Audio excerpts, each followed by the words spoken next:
Israel செஞ்சுக்கிட்டு இருக்கிற அணு ஆயுத கண்டுபிடிப்பு முயற்சியை இந்த நிமிஷத்தோடைய நிறுத்தணும். அப்படி நீங்க நிறுத்தலண்டா அமெரிக்கா உங்களுக்கு செய்யற ஆயுத உதவிகளையும் நிதி உதவிகளையும் நிறுத்திடும் என்கிற ஒரு எச்சரிக்கையை கொடுத்த அமெரிக்கான ஜனாதிபதி தான் ஜான் எஃப் கென்னடி. இப்படி ஒரு லாங்குவேஜ்ல அது வரைக்கும் யாருமே இஸ்ரேலோட அப்படி பேசல. இது இஸ்ரேலுக்கு வந்துட்டு அந்த டைம்ல மிகப்பெரிய ஒரு அழுத்தமா இருந்துச்சு. கடைசியில இந்த ஜான் எஃப் கென்னடி பட்ட பகல்ல நடு ரோட்ல வச்சு சுட்டு கொல்லப்படுறாரு. இந்த கொலைக்கு பின்னால யாரு இருக்கா, யார் இந்த கொலையை செஞ்சாங்கிறது இது வரைக்குமே ஒரு புரியாத புதிரா தான் இருக்கு. 1961 இருந்து 1963 ஆண்டு காலப்பகுதிக்குள்ள இந்த இஸ்ரேல் அவங்களோட பாலைவன பிரதேசத்துக்குள்ள இருக்கிற ஒரு பகுதியில டிமோனாங்கிற ஒரு அணுவாலையை உருவாக்கி அதுக்குள்ள அணுவாயுத உற்பத்தியை செய்கிற வேலைகளை செஞ்சுக்கிட்டு இருக்காங்கிற ஒரு உளவு தகவல் அதுக்கான ஆதாரத்தோடைய அமெரிக்க அதிபர் ஜான் எஃப் கென்னடி கிட்ட கொடுக்கப்பட்டுச்சு.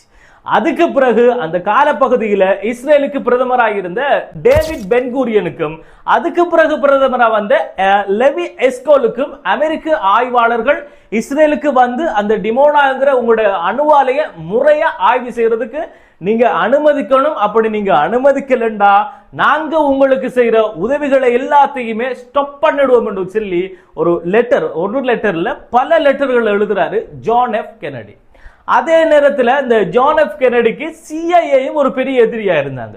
ஒரு கட்டத்தில் அந்த டைம்ல சிஐஏட டைரக்டரா இருந்த ஆலன் டலஸ வேலையை விட்டு தூக்கிட்டு அவரை பார்த்து I want to splinter the CIA into 1,000 pieces and scatter it to the winds. அதாவது CIA 1000 துண்டா உடைச்சி அதை காத்துல கலைக்க நான் விரும்புறேன் என்று சொல்லியிருக்காரு. அந்த டைம்ல அவர் அப்படி சொன்ன அந்த வாசகம் பிரபலமா பேசப்பட்டுச்சு. சிஐஏங்கிறது என்னன்னா இந்த சென்ட்ரல் இன்டெலிஜென்ஸ் ஏஜென்சிங்கிற அமெரிக்காவோட ஒரு உளவு அமைப்பு. இவங்க என்ன செய்வாங்கன்னா அமெரிக்காவுக்கு எதிராக வெளிநாடுகள் ஏதாவது சதித்திட்டம் போடுறாங்களாங்கிறது சம்பந்தமான உளவு தகவல்களை சேகரிக்கிற ஒரு டீம். இந்த டீம்ல ஜான் எஃப் கென்னடி எதுக்காக இவ்வளவு கோபமா இருந்தாருன்னா அந்த டைம்ல வந்துகிட்டு இந்த அமெரிக்காவோட அனுமதியோட சிஐஏ கியூபாவில் நடத்தின பே ஆஃப் பிக்ஸ்ங்கிற ஒரு ஆபரேஷன் தோல்வியில போய் முடியுது. இது அமெரிக்காவுக்கு மிகப்பெரிய ஒரு அவமானத்தை கொண்டு வந்து சேர்க்குது. பே ஆஃப் பிக்ஸ்ங்கிற ஆபரேஷன் என்னன்னா 1959 ஃபிடல் காஸ்ட்ரோ வந்துட்டு கியூபாட ஆட்சியை கைப்பிடிச்சிட்டு அவரு சோவியத் யூனியனுக்கு ஃபேவரா ஒர்க் பண்ணிட்டு இருக்காரு. ஃபிடல் காஸ்ட்ரோ சோவியத் யூனியனுக்கு ஆதரவா வேலை செய்யறது அமெரிக்காவுக்கு பிடிக்கலங்கிறதால ஃபிடல் காஸ்ட்ரோவை அந்த பதவியில இருந்து தூக்கணும்னு நினைக்காங்க அமெரிக்கா. அதுக்கு முதல் கட்டமா இவங்க என்ன செய்யறாங்கன்னா அந்த ஃபிடல் காஸ்ட்ரோட ஆட்சியை கைப்பிடிக்கக்குள்ள கியூபாவில இருந்து தப்பி வந்த 1400 அகதிகளுக்கு சிஐஏ ரகசியமா ஒரு ராணுவ பயிற்சியை வழங்குறாங்க. அதுக்கு பிறகு அவங்களை கூட்டிக்கிட்டு போய் 1961 ஏப்ரல் 17 பே ஆஃப் பிக்ஸ்ங்கிற கடற்கரையில தரையிறங்க வச்சு ஃபிடல் காஸ்ட்ரோட அரசாங்கத்துக்கு எதிராக போராட்டம் நடத்த ஆரம்பிச்சாங்க. ஆனா அந்த ஃபிடல் காஸ்ட்ரோட அரசாங்கம் இவங்களுக்கு எதிராக சரமாரியான தாக்குதலை நடத்தினதால நிறைய பேர் அதுல இறந்தாங்க. நூற்றுக்கணக்கான ஆட்கள் ஃபிடல் காஸ்ட்ரோட அரசாங்கத்தால சிறைப்பிடிக்கப்பட்டாங்க. இந்த சம்பவம் அந்த நேரத்துல உலகம் ஃபுல்லாவே பேசப்பட்டதால அது வந்துட்டு இந்த அமெரிக்காவுக்கு மிகப்பெரிய ஒரு அவமானத்தை கொடுத்திருந்துச்சு. இந்த கோபத்துல தான் ஜான் எஃப் கென்னடி சிஐஏ மேல அவ்வளவு கோபமா இருந்தாரு. அதால தான் வந்துட்டு இந்த சிஐஏ டைரக்டரை இந்த வேலையை விட்டு தூக்கிட்டு அவர்கிட்ட அப்படி ஒரு வசனத்தை சொன்னார். அதாவது இந்த சிஐஏவை 1000 துண்டா உடைச்சு காத்துல கலைக்கணும் போல எனக்கு விருப்பமா இருக்குன்னு சொன்னாரு. அந்த விஷயத்தை தான் இதே நேரத்துல தான் இந்த இஸ்ரேலுக்கிட்ட அணுவாலையை சோதிக்கணும்ங்கிறது சம்பந்தமான ஒரு அறிவித்தலையும் கொடுத்தாரு. இப்ப இந்த 2 சம்பவத்தால இவருக்கு 3 எதிரி. இஸ்ரேலுக்கு இதுவரைக்கும் எந்த அமெரிக்க ஜனாதிபதியும் பேசாத ஒரு லாங்குவேஜ்ல இவர் பேசினதால இஸ்ரேலுக்கு ஒரு எதிரியா இவர் பார்க்கப்பட்டாரு. அடுத்ததா சிஐஏட ஆபரேஷன் ஃபெயிலியர் ஆனதால சோவியத் யூனியனுக்கு எதிராக இவர் செயல்பட்டது தெரிய வந்ததால இவருக்கு எதிரியா சோவியத் யூனியனும் பார்க்கப்பட்டுச்சு. அடுத்த கட்டமா சிஐஏ 1000 துண்டா உடைச்சு காத்துல பறக்க விடுவர் என்று சொன்னதால சிஐஏயும் ஒரு எதிரியா இவருக்கு பார்க்கப்பட்டுச்சு. இப்படி ஒரு சந்தர்ப்பத்தில் தான் 1963 நவம்பர் 22 நினைக்க ஜான் எஃப் கென்னடி டெக்சாஸ்ல இருக்கிற டல்லாஸ்ங்கிற நகரத்துல மேலுக்கு ஃபுல்லாவே ஓபன்ல இருக்கிற ஒரு கார்ல போய்கிட்டு இருக்கக்குள்ள லீ ஹார்வே ஒஸ்வால்டுங்கிற ஒரு நபரால பட்ட பகல்ல நடு ரோட்ல வச்சு சுடப்படுறாரு.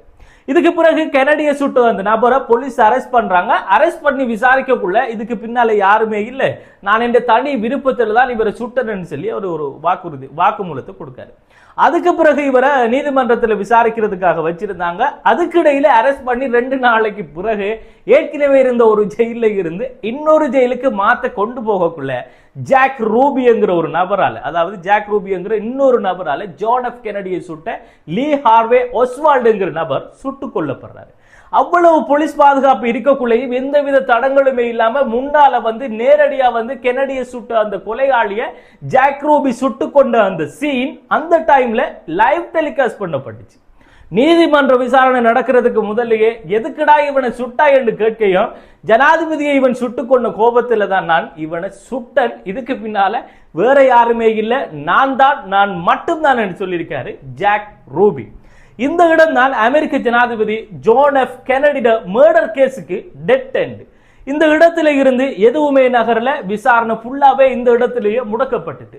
அதுக்கு பிறகு நடந்த அதிசயம் என்னன்னா, ஜான் எஃப் கென்னடிக்கு பிறகு அமெரிக்க ஜனாதிபதி லிண்டன் பி ஜான்சன் இஸ்ரேலுக்கு அது வரைக்கும் அமெரிக்கா கொடுக்காத அளவுக்கு ஆயுத உதவிகளையும் நிதி உதவிகளையும் அள்ளி வழங்கினார் என்று சொல்லலாம். அது மட்டும் இல்லாம இஸ்ரேல்ல அணு ஆயுத திட்டத்தை ஆய்வு செய்யணுங்கிற அந்த அமெரிக்காவோட அழுத்தம் முற்றிலுமா மறைஞ்சு போயிட்டு, அதுக்கு பிறகு அண்டில இருந்து இன்றைக்கு வரைக்கும் அமெரிக்கா இஸ்ரேலுக்கு கொடுக்கிற அந்த உதவி நிக்கல, போய்கிட்டே தான் இருக்கு. அதுக்கு பிறகு எந்த அமெரிக்க ஜனாதிபதியும் இஸ்ரேலை எதிர்த்து பேசவும் இல்லை. இப்ப கூட 2019 இருந்து 2028 வரையான காலப்பகுதிக்குள்ள இஸ்ரேலுக்கும் அமெரிக்காவுக்கும் இடையில போடப்பட்டிருக்கிற ஒப்பந்தத்தின்படி ஒரு வருஷத்துக்கு அமெரிக்க மக்கள் வரிபடத்தில் இருந்து அமெரிக்கா 3.8 பில்லியன் அமெரிக்க டாலர் உதவியா அமெரிக்காவால இஸ்ரேலுக்கு கொடுக்கப்படுது. அது மட்டும் இல்லாம போர் அவசர காலத்துக்கு கண்டு அதை விட அதிகமான தொகையும் இப்ப கொடுக்கப்பட்டிருக்கு அவங்களோட நாட்டோட அப்ரூவலோட. இதுக்கு எதிராக பல கோஷங்கள் அமெரிக்காவுக்கு உள்ளேயே இருந்தாலும் ஆட்சிக்கு வர ஆட்களும் அதிகாரத்தில் இருக்கிற ஆட்களும் இஸ்ரேலுக்கு சார்பான முடிவு மட்டும்தான் எப்பயுமே எடுத்துக்கிட்டு இருக்காங்க. ஜான் எஃப் கென்னடிய கொன்ற சம்பவத்துல பலதரப்பட்ட ஆட்கள் சந்தேகம் மட்டும்தான் இதுவரைக்கும் இருக்கு.